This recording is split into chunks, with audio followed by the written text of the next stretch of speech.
We really hope that this madness would stop soon and we all will be living in peace again. If it happened in Ukraine, you never know what can happen in your countries. Nothing is certain in this world. Last March, as Ukraine reeled in the first few weeks of the Russian invasion and airstrikes pounded cities across the country, we spoke to two Ukrainian journalists. You will see that I'm sitting in a bathroom, in a shower room, right? Huddled in her apartment in Kyiv was Natalia Gryvnyak. Because it has quite thick walls and it's far away from the windows. We've been sitting here for a couple of hours since 5 in the morning. There were explosions all over the city. Natalia needed to join the exodus of Ukrainians leaving the country for her health, but she was torn. My mom wants to stay because we have a dog and she doesn't really want to travel anywhere. Plus, it's her house and it's her home. And my father is buried, in Kyiv. So she doesn't want to leave him, even though he's dead, but she doesn't want to leave. And I'm torn. I'm torn inside, for real. You cannot even imagine. You cannot even imagine. I don't want to leave them. I just don't want to leave them.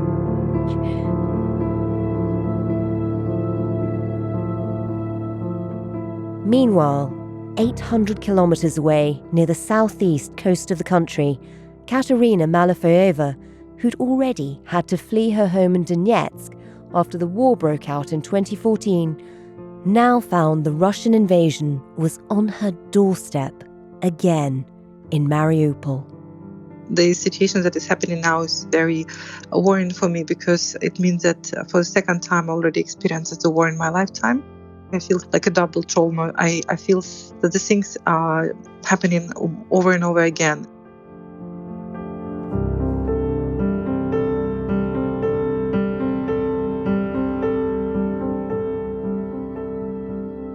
As a devastating year in their country draws to a close, what's happened to Kateryna and Natalia since we last spoke?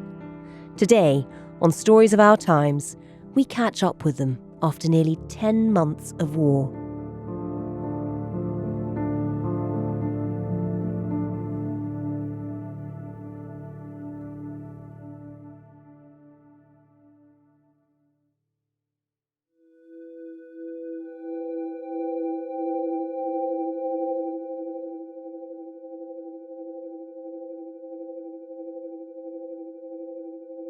Kateryna, how are you? We haven't been able to speak for months now, and I know a lot has changed. How are you?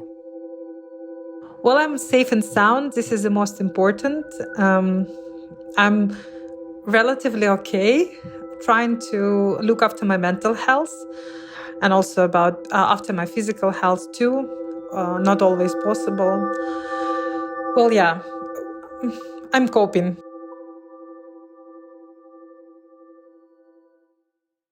And where are you right now? I know it's been quite hard to get through to you.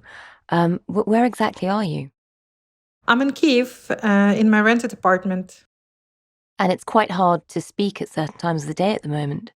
Oh, yeah. So basically, after a number of Russian attacks on the civilian and power infrastructure across Ukraine, we started experiencing problems with the connection, with power. So we have these power cuts. And despite the schedule that is written on the website, you can't really predict when you will have connection and electricity. Like today, instead of basically power cut at midday, they cut it at 9:30 a.m. and returned around 4 p.m. So it's hard to work for many people.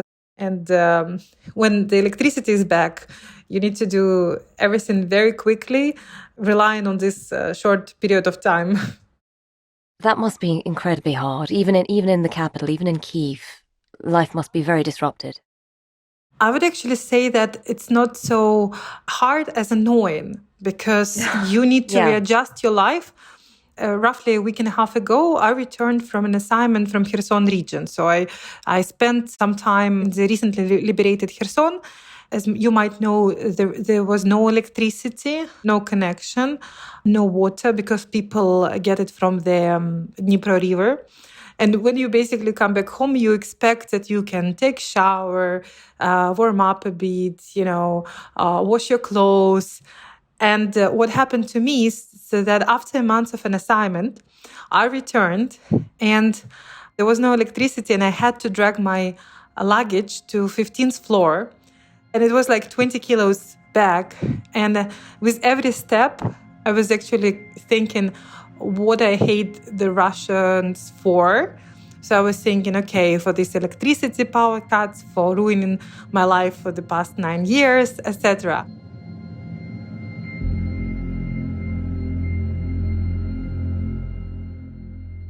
One of the floors, I was feeling sympathy to myself. And then I suddenly saw an old man slowly, gradually trying to descend. And then I saw a woman who was carrying a wheelchair behind him. At this point, I was like, I immediately, stopped feeling sorry for myself. And I almost had tears in my eyes because I thought, okay, if it's hard for me to live, to experience this, and how hard it is for people who need emergency assistance or medical assistance, or like to call to the ambulance, for example. And like that man who had to basically stop on every staircase, sit down in his wheelchair and rest before going another lap down to another floor. So it was kind of difficult to see.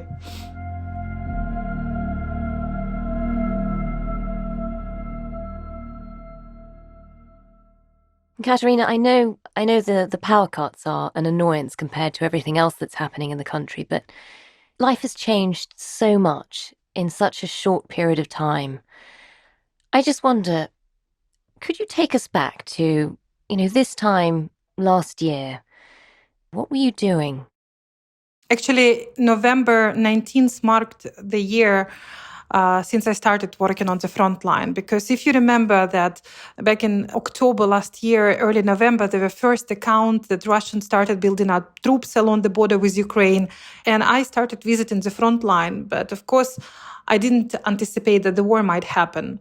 And I need to tell you that, like, while other people probably had very nice New Year celebration, I remember that at 11 p.m., so 1 hour before the New Year, we've got news that one soldier died from a sniper bullet, one Ukrainian soldier. And then my parents called me, and I started crying. At 23:30, they called me, and I was crying for 26 minutes. So I missed the New Year.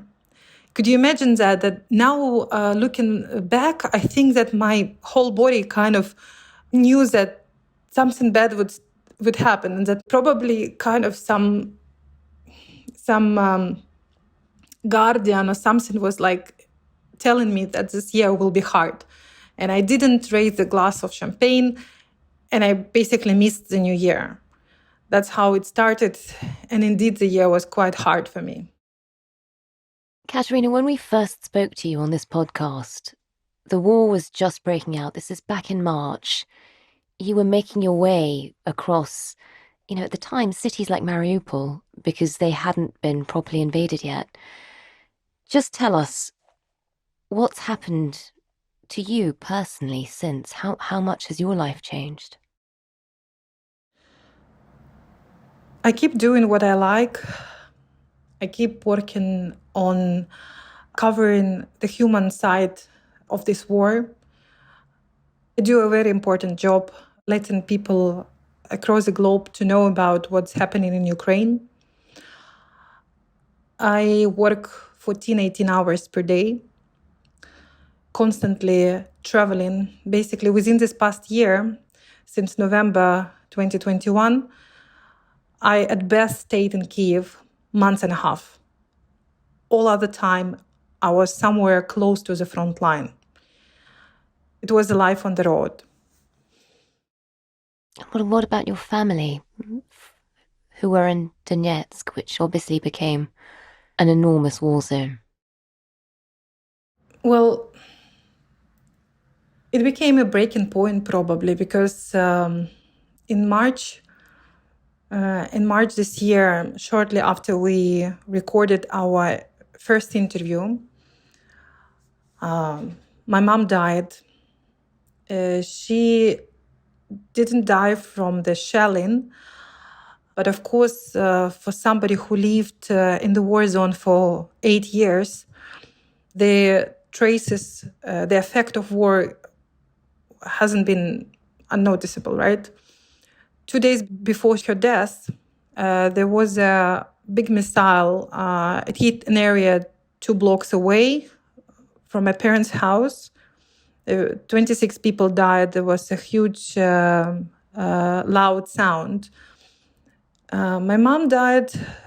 I still don't really know what was the cause of her death, but I know what things affected it. She had diabetes, and she didn't have a proper medicine in Donetsk that started experience shortages of the medicine. She was not buried properly because on a day when her body was brought to the cemetery, they didn't manage to dig a hole because there were not enough men to do that.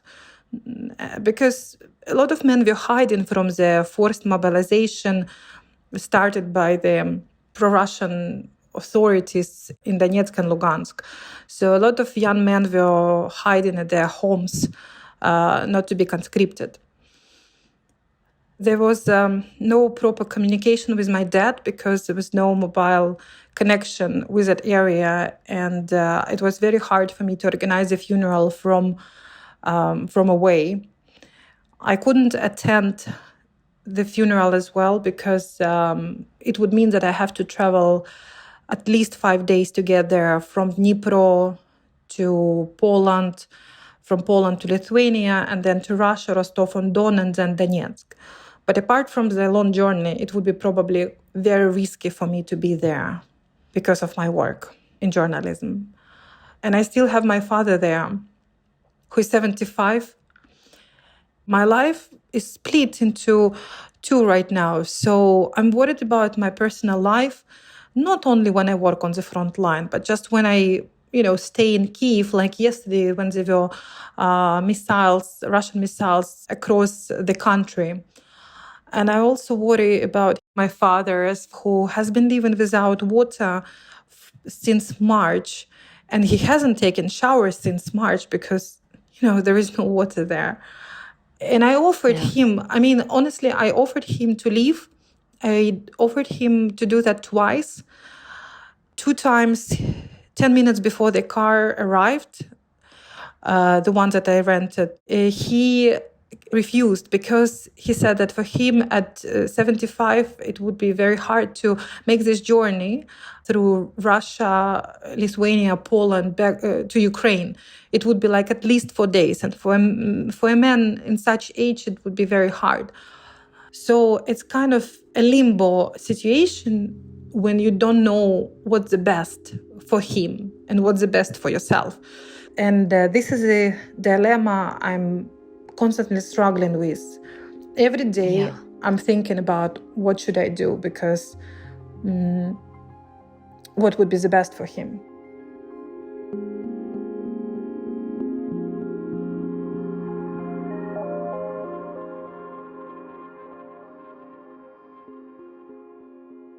And Kateryna, since we last spoke, Donetsk, where your family is now, has been declared by Russia to be Russian territory. It's a war zone. When you stop, where does home feel like for you now? I haven't had a feeling of home for 9 years. And I can't even convey this feeling. Prior to the invasion, people from Donbas were, in a way, a little bit ostracized in Ukraine. because some people blamed people in Donbas for the war, because they were saying that you called the Russian world. It's because of you the war started. Because you went to referendums and voted for Putin to come, for Russia to come. But it is a truth only to some extent, because what can people do against the men with guns? You know what happened in Kherson. You know what happened in Melitopol, Berdyansk. When men on the tanks come to your home with guns, you can't really resist. And if, let's say, in Kherson, that was liberated after 8 months of the occupation, if occupation for them lasted longer, they would do absolutely the same things that happened in Luhansk and Donetsk. They would take Russian passports, they would work for the occupying forces, because you need to survive. So we indeed felt a little bit ostracized, big attention at the checkpoints when the military or police saw our registration. And of course, to me as a journalist, it's also quite suspicious attention as well. So, of course, the authorities treat me with suspicion too. That must be incredibly hard. But we got used to this, yeah. Because, as I say, I do the most incredible job, because I see amazing people. I see enormous spirit of these people, and I also report about stories that should be told, how people's lives were ruined and how they were treated. I mean, the tortures, the rapes, the damaged houses. I've seen this before when I covered only the war in Donbas. And I can say that, yeah, I'm more resilient than many people who experience this war first time. That I've seen shelling before, that I was under artillery fire, that somebody put a gun into my face. But you cannot get used to this. You really cannot get used to this, especially when you see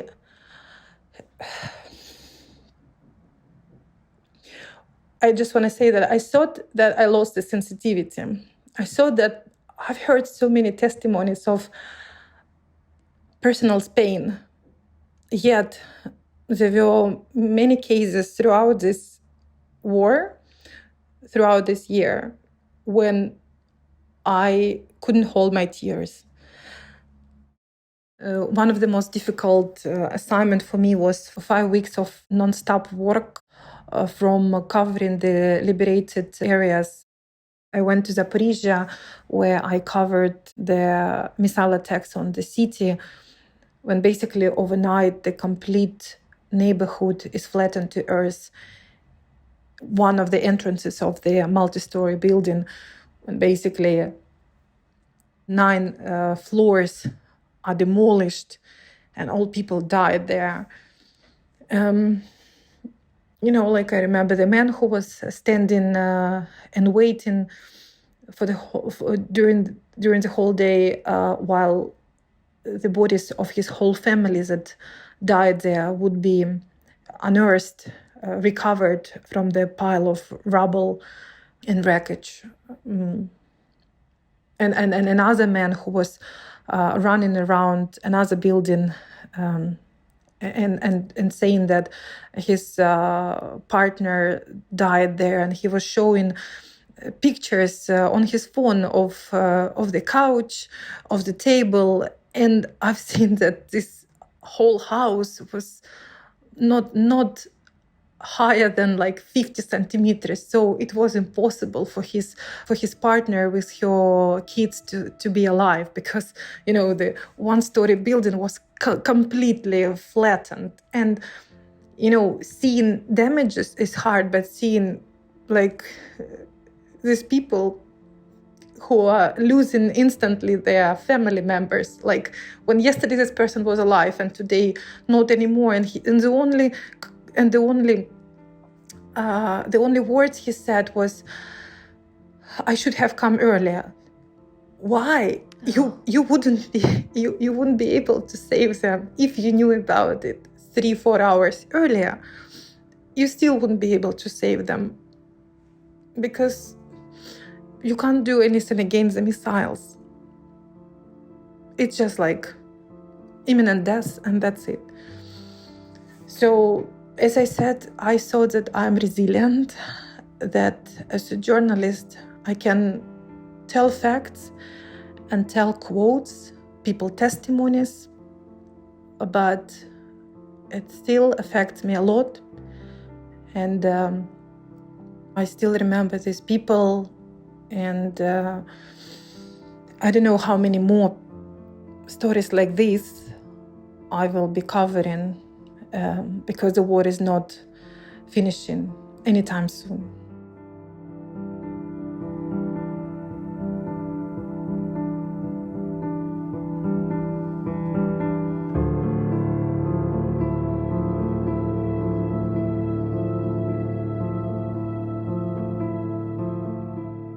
Life is difficult for the Ukrainians who stayed, who've watched their homes become a war zone.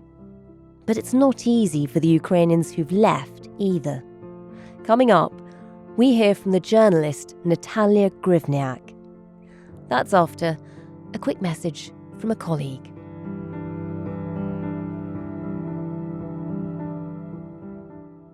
I'm Roger Boys. I'm the diplomatic editor and foreign policy columnist of The Times. I must say it's a fascinating time, a time of war. I have some experience in Eastern Europe, so my heart is really with the Ukraine-Russia conflict, and I'm able to follow in my columns the results, the global famine, the global energy crisis, all these things that are affecting each of our lives, all from this one small, bloody field in Eastern Europe. I can only do this, we can only do this, thanks to the subscribers of The Times and Sunday Times. So subscribe today, please, by visiting thetimes.co.uk/stories of our times. Thank you.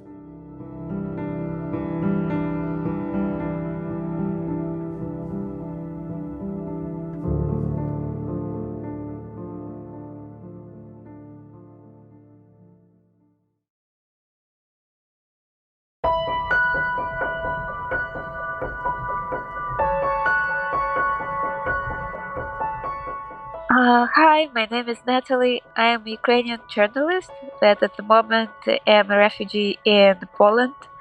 I'm originally from Kyiv, was born in Kyiv, and spent almost all my life there. So for me, it was difficult to leave Kyiv and then to go to Poland because of the war, but you know.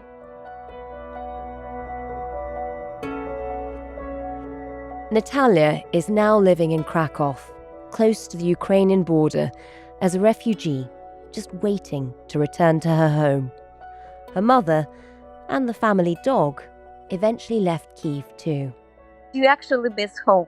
When you're being torn away from your own country like this, my family and the rest of the refugees, I've talked to a lot of them here, and most of them are very homesick.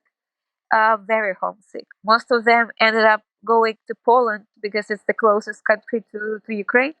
You know, in 3-4 hours that you're going to be there in your own country. Right now, people don't want to leave. They want to come back home. And that's kind of like this sensation that you're a citizen of no country because you understand that as soon as the war ends, you're going to go back immediately.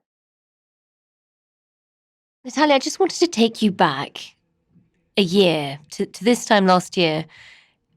And I know it must feel like a different world, but could you just tell us a bit about what life was like for you back then? What was it like last Christmas? What was your life like in Kyiv? Well, you know that Christmas is being celebrated on the 6th of January. in my country because of it is Orthodox calendar. And at Christmas, I remember kids coming and caroling. This is our tradition to go from apartment or from house to house, or apartment to apartment, and sing different songs or say different carols so that people will give them treats. So I remember that very brightly. And life has, changed a hell of a lot since then. When we last spoke to you, you were working from Kyiv, but you were also, you were aware that you had to get out. Things were changing very quickly. Just tell us what's happened to you since then. Well, I remember like glimpses of what it was. Me in the shelter, in the bomb shelter, in the metro station, and sleeping in the wagons. Me then trying to take a train to Lviv and missing one because there were too full. Then a second train to Lviv, an explosion right 500 meters, 1 kilometer away from the train.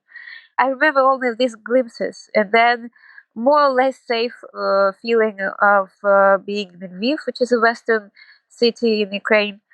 But yet, every time you have heard sirens, and even at 3 a.m., 4 a.m., 5 a.m., so you barely slept. You, it was kind of full of anxiety because you don't know what is going to happen. So you are not controlling anything. So that gives you anxiety and gives you an instability of mind.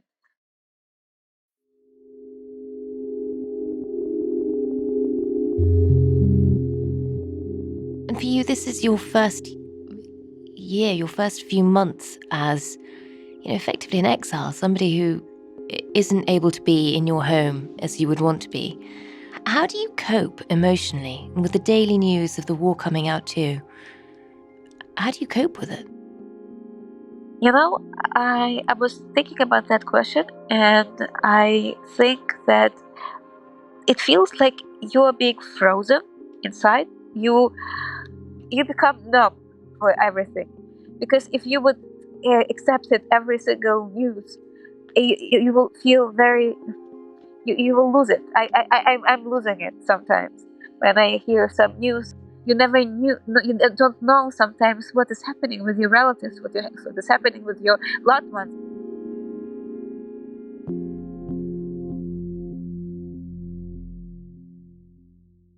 The mobile phones even don't work there. So Yeah. right now it's actually they are pushing more anxiety inside of you, because you sometimes you cannot you cannot reach some people, and you don't know what's happening. When you hear the news, oh, there was bombs in Kiev, in the left bank, in the right bank, and you immediately think, okay, where exactly, what street, etc. You dig it, but why I said that we are frozen inside, because whenever you start to be open emotionally to this, you cannot function at all. You cannot even live. And I don't know. Every time I speak to my close ones, I am emotional every time. But like right now, when I live in the room, I just sit and work. I just sit and work and trying to do some some support of Ukraine advocacy. Try to advocate some messages from Ukraine. Support somehow in my own way as a journalist and as a communicator what is happening in the country. Tell us a bit about that, being sort of so split with everything you care about happening over the border, you're somewhere else. How do you support what's still happening in Ukraine? What have you been doing? Well, I have my own production where we do multimedia stories. So my production did a lot of videos, documentaries from what was happening inside the country, because I have a very large network of stringers, videographers, but also I am right now advocating and helping 4 different communication projects. One is to bring a battery from China, which is like 70 tons, a huge one generator, to one of the hospitals. I'm trying to do, how to say it, sending from the United States, sending some protective uniforms and some equipment for journalists to work. So that's what I want to do. I'm involved with this volunteer project, trying to bring those equipment to Ukraine. And as somebody who, you're in Krakow, you're in Poland now, you're trying to tell the stories of Ukraine and its people and what's happening in the country. Are you noticing any difference in the way that the outside world, in its interest in the war? Well, yeah, of course. It's kind of like waves. The interest goes up, the interest goes down. And right now, I see that the interest do go down. And Is that quite hard when you're living it every day, when you can't really not think about it, seeing people around you and their interest wavering? I cannot blame them. When you think about other wars in other countries, you also not emotional all the time towards that. So I cannot blame anyone. I can only thank everyone for the world support. I mean, I can only be thankful. But my job is to explain and to show and to give some stories from Ukraine. I did not see anywhere in the world how people are uniting in Ukraine. Ukrainians themselves, pretty much 98% of them became volunteers, became ambassadors of Ukraine abroad, became volunteers who would be, sending ammunition, sending, I don't know, some food, sending cars, sending generators or whatever. Every single person does something. So for me, I've never seen it in any other countries. How Ukrainians are uniting and how they are being involved in this conflict. I'm not saying that we are something better or to other countries. No, but I just this is unique. This is unique to Ukrainian identity. That if you push, we will push back. So hopefully we will do that. Hopefully the war will end soon. I really hope. But I wanted also to add something. You never cherish the things you have.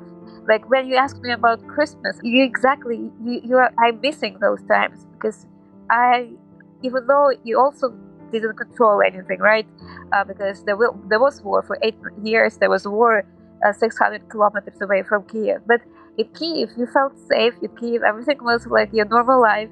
That you actually right now you cherish it, because back then you were like living your life without even thinking that it could get worse. It can get severely worse, and you would be really afraid for your safety and lives of your family, of your friends, of your I mean, my sister, she gave a birth to a son during this time. So congratulations. Yes, thank you. So she stayed all this time in Kiev, but her giving birth to a son, for me it's kind of like symbolic. I'm thinking that I hope that everything will end. I really hope.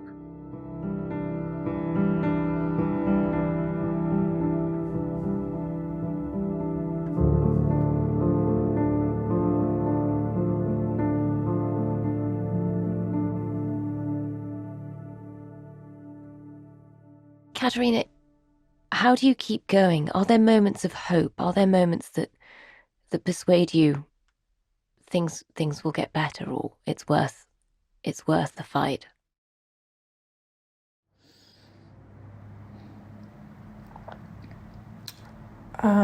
Liberation of Kharkiv region, Kupiansk and Izium, and then Kherson gave me some hope that the good will prevail.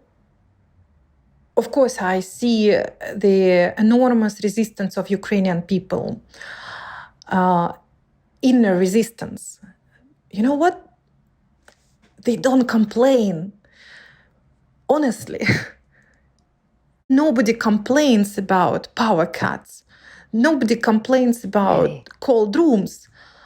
Nobody is saying, let Zelensky start negotiation with Putin because we want our, living conditions to get better. No, people don't say it because they know that the truth is on their side.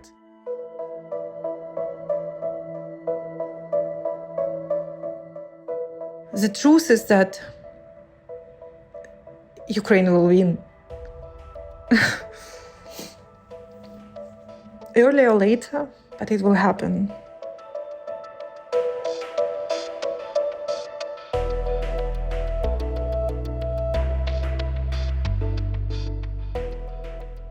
You've been listening to Stories of Our Times, a podcast brought to you thanks to the subscribers of The Times and The Sunday Times, with me, Manveen Rana, and my guests, Natalia Gryvnyak and Kateryna Malofieieva. This episode was produced by Taryn Siegel. The executive producer is Kate Ford, and sound design was by David Crackles. Thanks for listening. See you again soon.